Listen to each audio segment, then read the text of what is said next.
Surat Efesus pasal 3 ayat 14 sampai 17 saja. Kita akan membacanya saling sahut bersahutan. Itulah sebabnya aku sujud kepada Bapa. Ayat 15. Yang daripadanya semua turunan yang di dalam surga dan di atas bumi menerima namanya. Aku berdoa supaya ia menurut kekayaan, kemuliaannya, menguatkan dan meneguhkan kamu oleh rohnya di dalam batinmu. Sehingga oleh imanmu Kristus diam di dalam hatimu dan kamu berakar serta berdasar di dalam kasih. Kapot leha Adonai Elohenu kapot leha.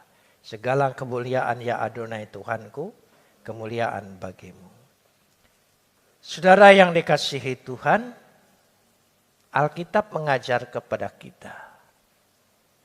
Hubungan kita dengan Tuhan, pernah saya tegaskan, bukan sebagai penganut, bukan sebagai pengikut, tetapi sebagai anak kepada Bapa. Saya ingin bicara itu. Bagaimana hubungan anak dengan Bapa? Hubungan anak dengan Bapa adalah hubungan darah, hubungan genetika, bukan hubungan protokoler. Jadi hubungan ini dikemanakan pun tidak bisa dipisahkan. Karenanya kalau kita sebelum membahas surat Paulus ini, saya ingin mengajak kita melihat dulu Yohanes pasal 1 ayat 12. Yohanes pasal 1 ayat 12. Kita lihat. Tetapi semua orang yang menerimanya diberinya kuasa supaya menjadi anak-anak Bapa, yaitu mereka yang percaya dalam nama Yesus. Semua orang menerima diberinya kuasa. Saudara, lebih tepat diterjemahkan diberinya hak. Hak sebagai anak. Hak anak ini istimewa di dalam keluarga. Ya. Dan sangat istimewa. Tidak bisa dibandingkan dengan apa-apa. Karena itu kita menyapa dia sebagai Bapa. Saudara masih ingat saya berbicara tentang peranan Bapa terhadap anak bungsu dan anak sulung. Bahwa anak bungsu menuntut haknya. Dan diberi. Karena memang punya. Sekali lagi. Setiap anak memang punya hak. Itu hak. Hak meminta. Hak mendapat bagian. Hak menerima. Itu anak. Tetapi karena dia jauh dari Bapa, tidak ada persekutuan dengan Bapa, haknya habis. Habis. Begitu kembali ke rumah Bapa, dipulihkan kembali haknya. Jadi di rumah Bapa ada hak anak. Beda lagi dengan yang sulung. Dia tidak jauh dari bapaknya. Tidak jauh. Tapi dia tidak sadar dirinya anak. Sampai bapaknya berkata, engkau bersama-sama dengan aku, punya engkau. Tapi karena dia merasa sama seperti orang upahan di rumah bapak, sehingga tidak merasa punya hak. Bisa direnungkan dua contoh ini. Jangan-jangan kita berjemaat ini seperti itu. Ada yang tidak pernah jadi anak selamanya. Jadi umat. Jadi pelayan. Jadi hamba.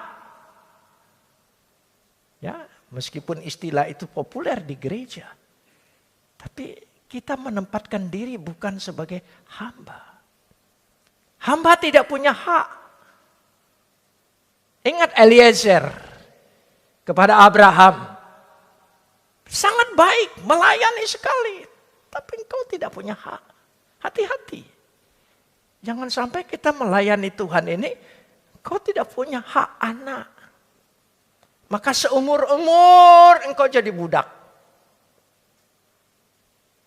Bersungut-sungut. Menuntut. Melayani seperti itu. Anak tidak pernah menuntut apapun disuruh oleh ayahnya. Tidak pernah menuntut. Karena dia merasa dia tinggal di rumah Bapa. Ini penting.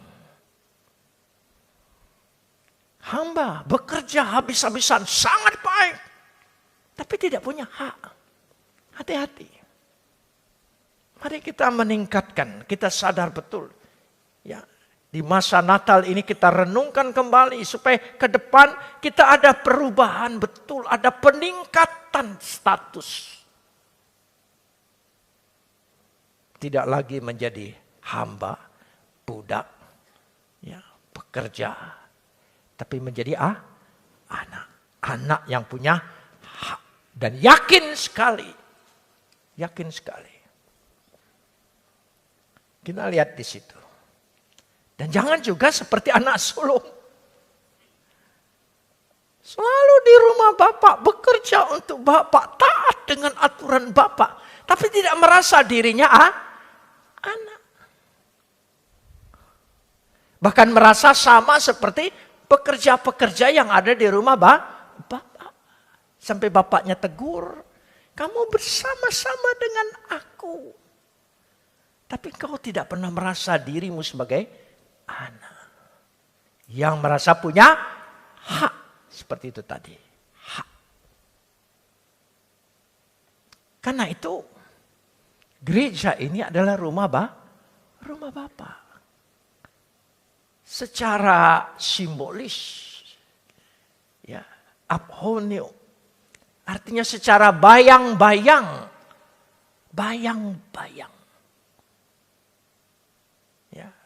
Rumah Bapa kita di sorga. Tapi bayang-bayangnya ada di dunia ini. Yaitu gereja. Gereja adalah rumah Bapa. Tolong ingat itu. Camkan itu baik-baik. Bagaimana rumah Bapa? Saudara, di dunia ini contohnya gampang. Rumah Bapa, rumah orang tua selamanya akan menjadi rumah anak. Tapi rumah anak belum tentu jadi rumah Bapa. Beda, saudara. Sebesar apapun rumah anak tidak pernah menjadi rumah Bapa. Jadi ini bukan rumah anak-anak, tapi rumah Bapa. Jangan salah, kita anak-anak yang tinggal diam di dalam rumah Bapa. Mari jadi target pengajaran kita. Di dalam tahun depan ini. Bahwa gereja jadilah sebagai rumah Bapa. Gembala sidang adalah Bapa secara bayang-bayang. Karena itu saya tidak mau disebut pendeta. Mau disebut Abuna. Bapa. Abinum. Abana. Bapa. Karena ini bayang-bayang.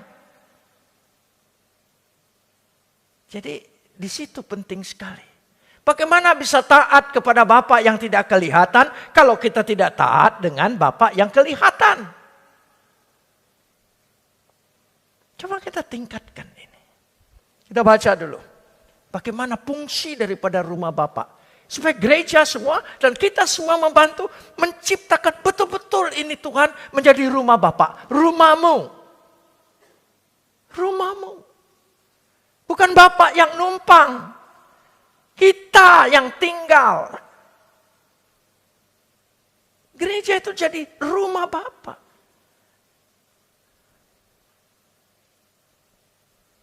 Jangan ada yang merasa pemilik, founder, apalagi owner. Tidak boleh. Itu hanya bayang-bayang organisasi. Tapi rumah Bapa. Dan kita anak-anak. Rumah Bapa itu bagaimana? Ini tegaskan, jadikan gereja ini rumah Bapa. Kita baca dulu Efesus pasal 2 ayat 22. Ini menyangkut Efesus, konsep Efesus. Ya. Efesus pasal 2 ayat 22. Di dalam Dia kamu juga turut dibangun menjadi apa? Tempat kediaman Tuhan. Tempat kediaman Tuhan. Kita tinggal. Ini tempat kediaman Bapak kita dan kita tinggal bersama-sama di rumah Bapak. Bisa mengatur kita semua. Jemaat sebagai tempat kediaman. Gereja ini sebagai tempat kediaman Tuhan. Tuhan diam. Tinggal. Katoi keterion tu teo. Katoi keterion. Katoi keterion dalam bahasa Yunani disebut dengan bahasa lain tabernakel. Dalam kitab Imamat, sistem lambang dari kemah. Ada ruangan kudus, maha kudus, dan halaman. Di ruangan maha kudus ada tabut Tuhan. Tabut Tuhan. Tabernakel. Bahasa lain Sekinah. Bukan Sekinah di tenda itu, bukan. Saudara, ya.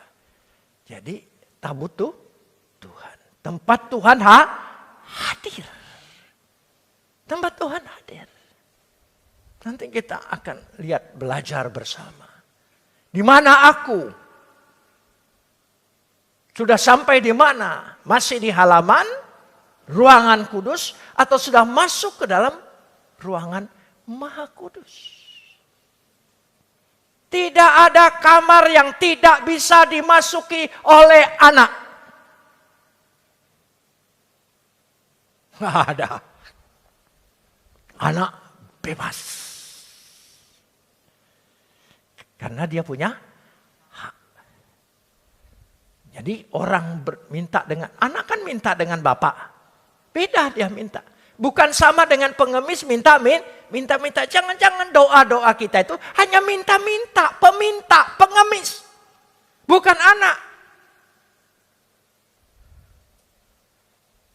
Kalau tidak dikasih, ngambek. Itu pengemis. Ngancam lagi. Semoga selamat di jalan. Ada suara ancaman secara halus. Ya, enggak. Ini rumah Bapak. Rumah Bapak yang permanen. Tabut Tuhan. Tempat Tuhan bertemu. Bagaimana di rumah Bapak ini kita berjumpa dengan Dia?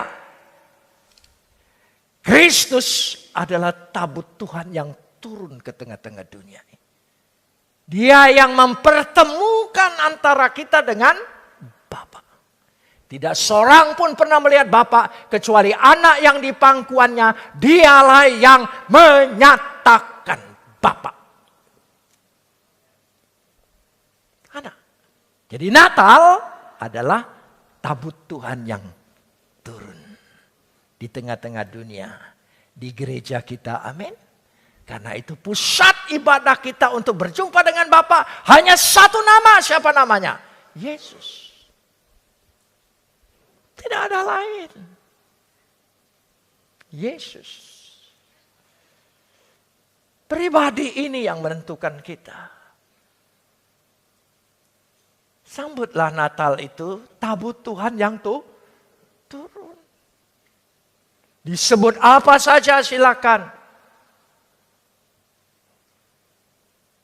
Karena Dia satu-satunya pengantara. Satu-satunya utusan. Saya ingin jelaskan. Pengantara dan utusan yang kita pakai dalam Alkitab tidak sama seperti yang dimengerti oleh orang lain. Pengantara artinya, kalau orang lain, Dia hanya pengantara, seperti makelar. Pengantara tidak punya hak penuh. Tidak. Ini penuh. Karena itu pengantara artinya tidak ada cara lain, tidak ada jalan lain orang yang dapat berjumpa dengan Bapa kecuali melalui Yesus. Itu sebabnya dia satu-satunya pengantara. Jangan salah. Dia utusan. Tidak sama. Seperti negara mengutus utusannya sebagai duta besar di satu negeri.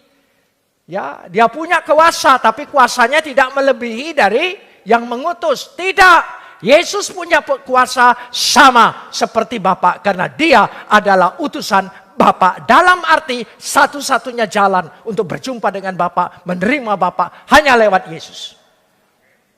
Amin. Ini prinsip. Jadi kita menggunakan pengantara, utusan dari Tuhan. Itu bukan sama. Malaikat juga utusan Tuhan. Hamba-hamba Tuhan juga utusan Tuhan. Tidak punya kuasa lebih daripada yang mengutus, betul. Tapi Yesus tidak sama. Dia datang dari Bapa. Sama kekuasaannya. Karena itu, perhatikan. Dosamu sudah diampuni. Nabi mana yang berani berkata seperti itu? Tidak sama kan? Utusan mana yang berani berkata dosamu sudah diampuni? Hanya satu-satunya. Siapa namanya? Yesus. Amin. Ini penting sekali. Supaya kita tahu. Tidak terombang-ambing dengan dunia ini. Kita menempatkan diri kita sebagai Bapa. Karena itu ayat 14, ini baru masuk ayat 14 ya, sabar. Saudara. Itulah sebabnya aku sujud kepada siapa? Bapa. Bapa. Aku sujud kepada Bapa. Itulah sebabnya. Tapi saya lebih suka menerjemahkan Tau harin, karena itu. Berarti ada dasar lain.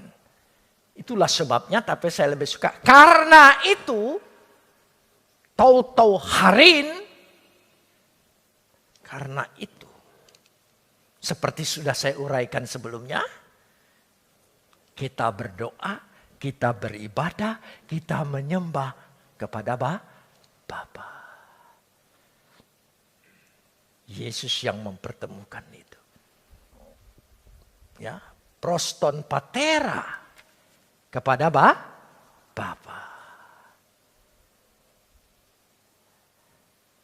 Sebab hanya bisa menyembah Bapa, menyapa Bapa hanya karena kita diangkat anak dan kita diangkat anak hanya karena anaknya yang menebus kita.